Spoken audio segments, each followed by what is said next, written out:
le hasard. On a l'impression que c'est le chaos total, n'est-ce pas? Eh bien aujourd'hui, on va voir que ce n'est pas si simple.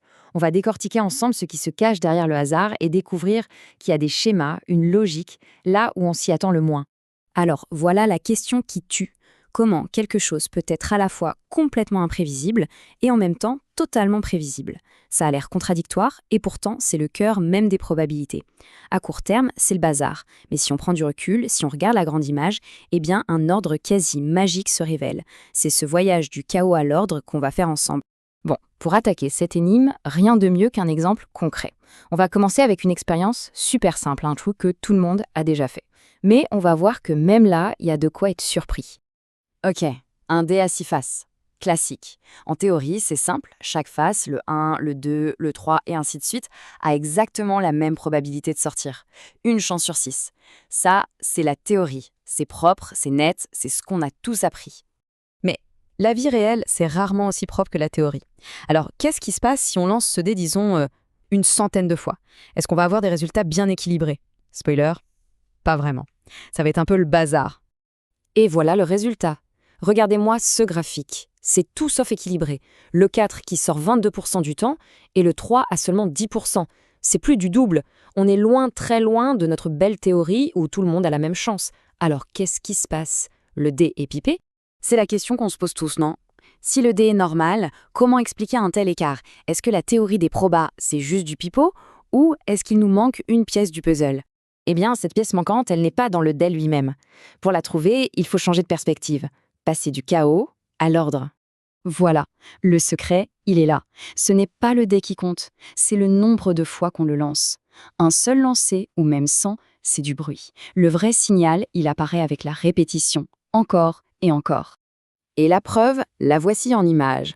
On n'est plus à 100 lancés, mais à 2700. Et là, magie. Regardez comme les barres sont presque toutes à la même hauteur. Les grosses différences se sont gommées. C'est beaucoup plus stable, beaucoup plus prévisible. Le chaos est en train de se ranger tout seul. Regardons juste la face 1 pour bien comprendre. Sur 100 lancés, elle sortait 20% du temps, bien au-dessus de la théorie. Mais sur 2700 lancés, hop, on tombe à 16,1%. On se rapproche de la vraie valeur. C'est ça, la convergence.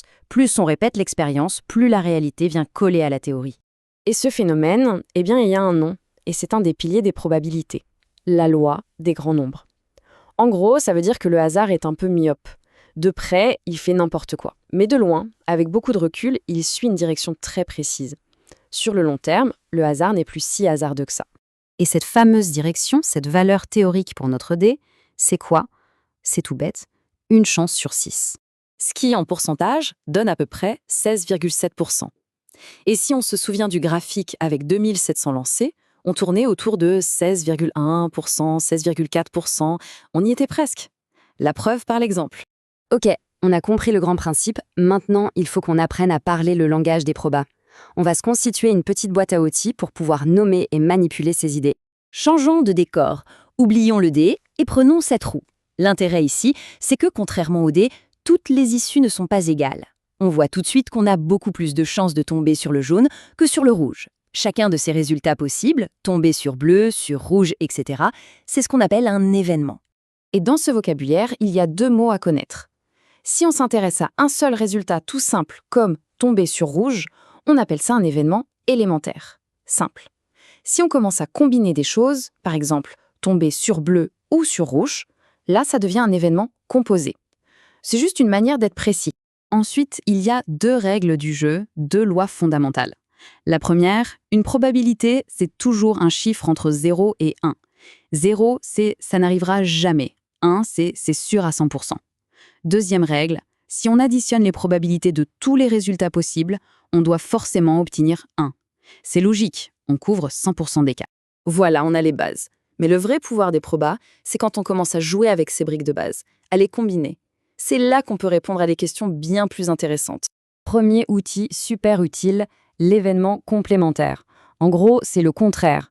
L'événement obtenir un 1 a pour complémentaire ne pas obtenir un 1. Pourquoi c'est utile? Parce que des fois, c'est beaucoup plus facile de calculer la probabilité du contraire pour trouver ce qu'on cherche.